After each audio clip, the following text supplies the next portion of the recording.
अस्सलाम वालेकुम स्टूडेंट्स। आज हम देखेंगे quadratic equation by factorisation method.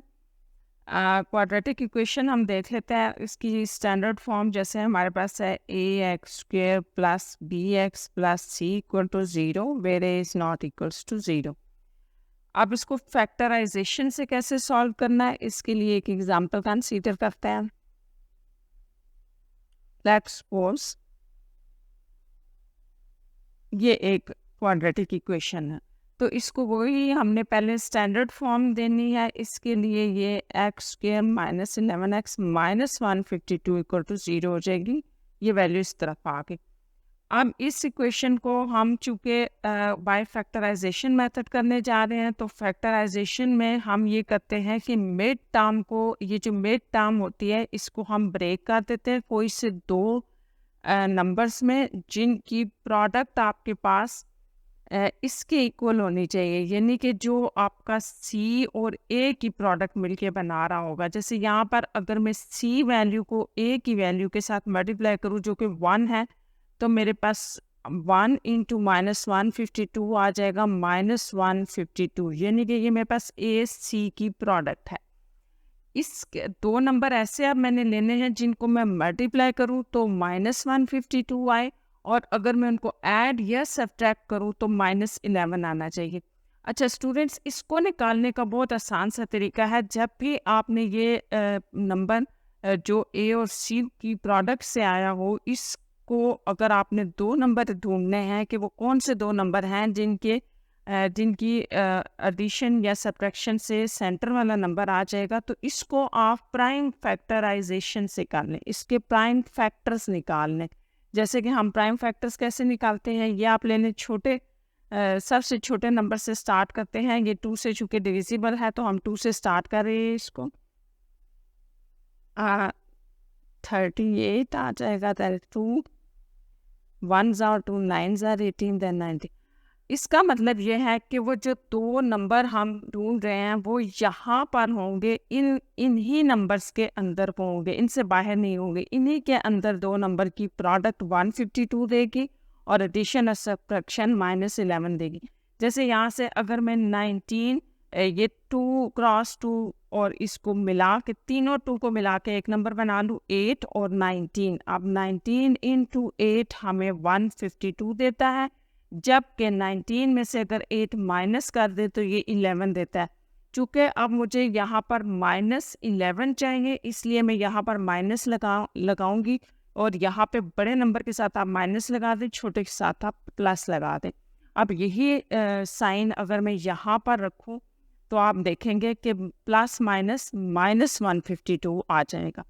इसको यहाँ पर हम डालते हैं हम एक्स स्क्वेयर। इसका मतलब है कि माइनस 11 ब्रेक होकर आपके पास दो नंबर्स में आ गया है जो कि 19x और प्लस 8x है। Minus 152 equal to zero. जैसे कि 11 के साथ x था, तो ये जो दो नंबर आएंगे इनके साथ भी x आ जाएगा। यहाँ से आप x कॉमन ले लें तो x माइनस 19 प्लस 8 कॉमन है, x माइनस 19, 19 8 सा 152, x प्लस 8 और ये x माइनस 19, यानी x माइनस 19 इन दोनों में कॉमन था। अगर आप उसको बाहर ले लें तो x प्लस 8 रह जाएगा रिमेनिंग में। अब यहाँ से ये आपके पास इस तरह से होता है जैसे अगर आपके पास दो वेरिएबल्स की वैल्यू इक्वल टू ज़ीरो आ रही हो, या दो वैल्यूज़, दो नंबर्स यहाँ पर आपके पास ज़ीरो दे रहे हैं, तो आप कहते हैं कि फर्स्ट को आप ज़ीरो ले सकते हैं, और दूसरी आपके पास कंडीशन ये है कि दूसरा नंबर आप इक्वल टू ज़ीरो ले सकते हैं। इसको यूज़ करते हुए आप यहाँ देखेंगे कि हम x प्लस 8 को इक्वल टू ज़ीरो लेंगे, और दूसरी ऑप्शन हमारे पास माइनस 19 इक्वल टू ज़ीरो की है। अब यहाँ से आपका x आ जाएगा माइनस 8, जबकि x इक्वल टू 19। इस तरह से आपके पास जो इस क्वाड्रेटिक इक्वेशन का सोल्यूशन सेट होगा, या टू रूट्स होंगे इसके, वो माइनस 8 एंड 19 हैं। इसी में हम फैक्टराइजेशन में एक और एग्जांपल देखते हैं। हमारे पास एक और एग्जांपल है, जैसे कि ये एग्जांपल देख लें।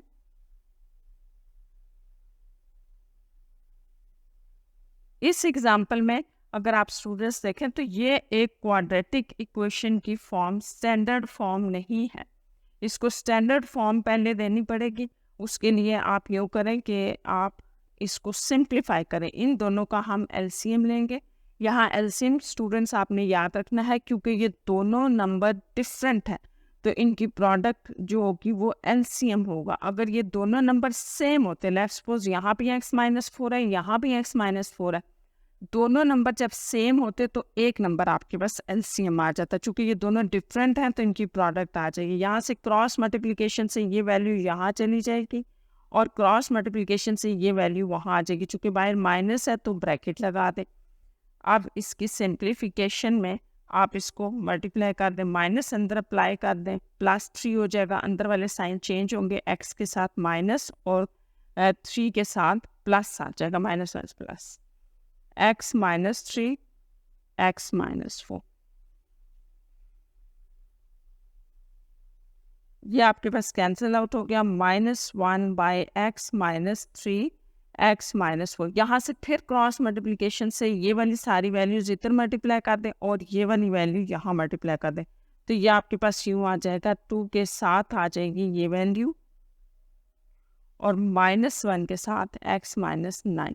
इनको मल्टीप्लाई करते हैं, x square -4x -3x + 12, x square के x के साथ मल्टीप्लाई हो गया, x square x then -4 -3x gives -3x and minus +4 3s are 12.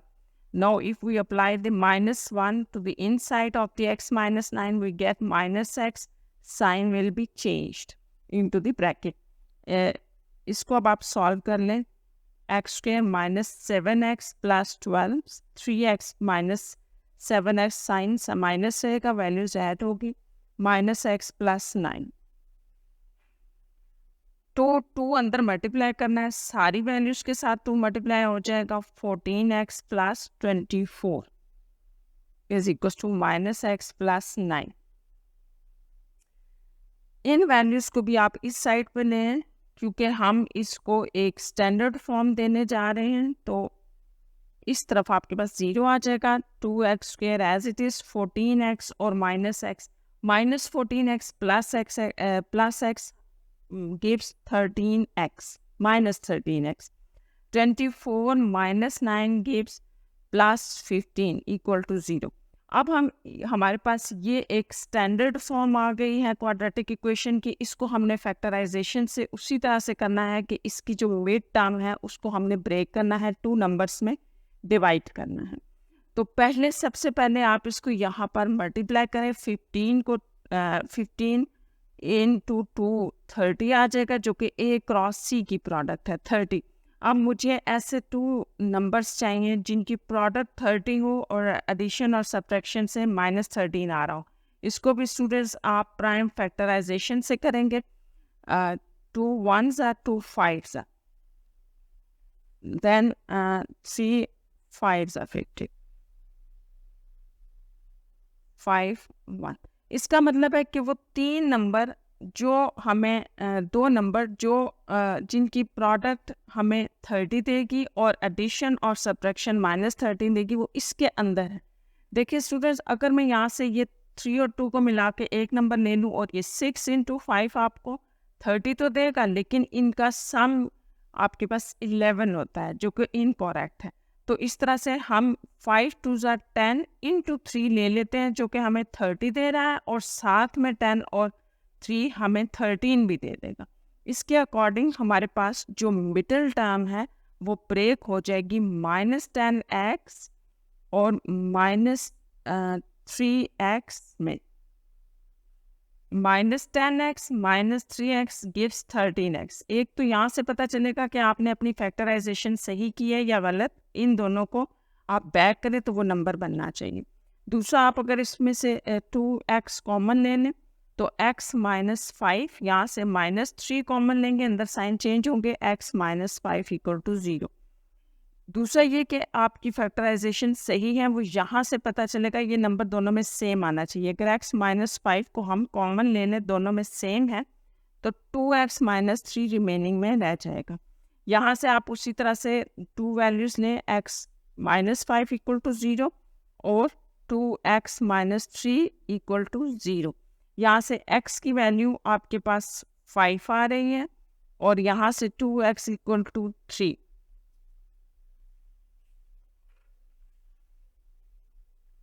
एक हमारे पास x आ गया था इक्वल टू 5, जबकि दूसरा 2x इक्वल टू 3 आ रहा था। इसमें से x की वैल्यू आ जाएगी 3/2 और x इक्वल टू 2। इस तरह से जो आपके पास सोल्यूशन सेट है, x के 2 रूट्स हैं 5 और 3/2। यह आपका आंसर होगा इसका। Thank you very much students.